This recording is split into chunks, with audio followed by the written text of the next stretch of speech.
அப்போஸ்தலர் 11ஆம் அதிகாரம். புறஜாதியாரும் தேவ வசனத்தை ஏற்றுக்கொண்டார்கள் என்று யூதேயாவில் இருக்கிற அப்போஸ்தலரும் சகோதரரும் கேள்விப்பட்டார்கள்.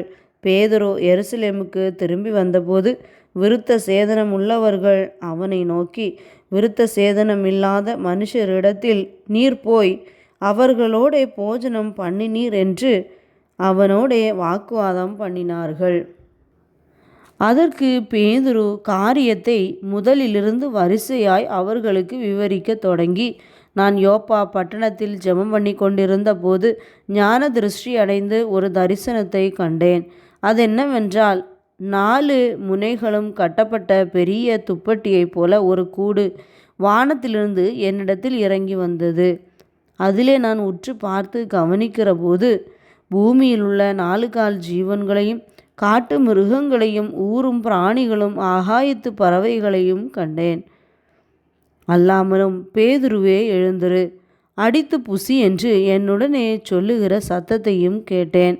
அதற்கு நான், ஆண்டவரே, அப்படி அல்ல, தீட்டும் அசுத்தமுமாயிருக்கிற யாதொன்றும் ஒரு காலம் என் வாய்க்குள்ளே போனதில்லை என்றேன்.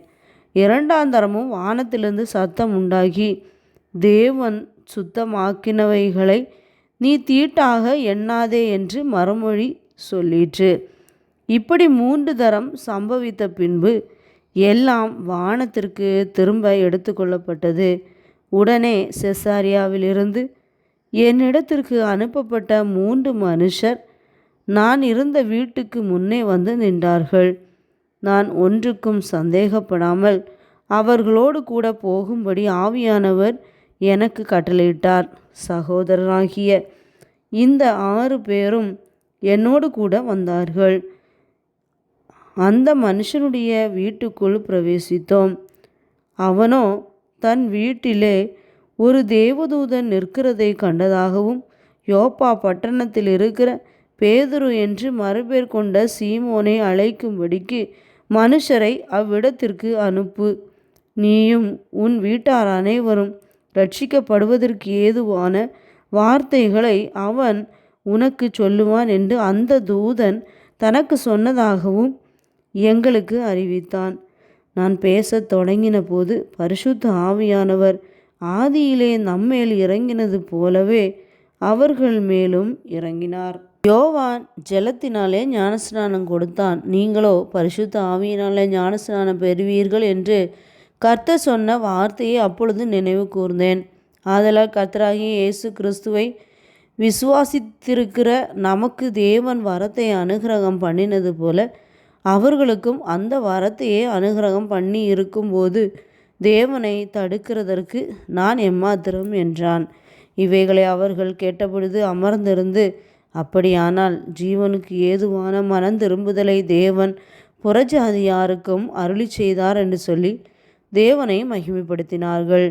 ஸ்தேவான் நிமித்தமாய் எழும்பின உபத்திரவத்தினாலே சிதறடிக்கப்பட்டவர்கள் சுவிசேஷ வசனத்தை யூதர்களுக்கே அன்றி மற்ற ஒருவருக்கும் அறிவியாமல் பெனிக்கே நாடு, சீப்புரு தீவு, அந்தியோகியா பட்டணம் வரைக்கும் சுற்றி திரிந்தார்கள்.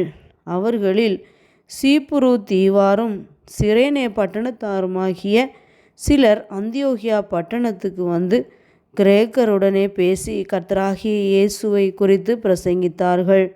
கர்த்தருடைய கரம் அவர்களோடே இருந்தது. அநேக ஜனங்கள் விசுவாசிகளாகி கர்த்தரிடத்தில் திரும்பினார்கள். எருசலேமில் உள்ள சபையார் இந்த காரியங்களை குறித்து கேள்விப்பட்டபோது அந்தியோகியா வரைக்கும் போகும்படி பர்னபாவை அனுப்பினார்கள். அவன் போய் சேர்ந்து தேவனுடைய கிருபையை கண்டபோது சந்தோஷப்பட்டு கர்த்தரிடத்தில் மன நிர்ணயமாய் நிலைத்திருக்கும்படி எல்லாருக்கும் புத்தி சொன்னான். அவன் நல்லவனும் பரிசுத்த ஆவியினாலும் விசுவாசத்தினாலும் நிறைந்தவனுமாயிருந்தான். அநேக ஜனங்கள் கர்த்தரிடமாய் சேர்க்கப்பட்டார்கள். பின்பு பர்னபா சவுலை தேடும்படி தர்சுவுக்கு புறப்பட்டு போய் அவனை கண்டு அந்தியோகியாவுக்கு அழைத்து கொண்டு வந்தான். அவர்கள் 1 வருஷ காலமாய் சபையோடே கூடியிருந்து அநேக ஜனங்களுக்கு உபதேசம் பண்ணினார்கள். முதல் அந்தியோகியாவிலே சீஷர்களுக்கு கிறிஸ்தவர்கள் என்கிற பெயர் வழங்கிற்று. அந்நாட்களிலே எருசலேமிலிருந்து சில தீர்க்கதரிசிகள் அந்தியோகியாவுக்கு வந்தார்கள். அவர்களில் ஒருவனாகிய அகபு என்பவன் எழுந்து, உலகமெங்கும் கொடிய பஞ்சம் உண்டாகும் என்று ஆவியானவராலே அறிவித்தான். அது அப்படியே கிலவுதியோ ராயனுடைய நாட்களிலே உண்டாயிற்று. அப்பொழுது சீஷரில் அவரவர் தங்கள் தங்கள் திராணிக்கு தக்கதாக யூதேயாவில் குடியிருக்கிற சகோதரருக்கு உதவியாக பணம் சேகரித்து அனுப்ப வேண்டுமென்று தீர்மானம் பண்ணினார்கள்.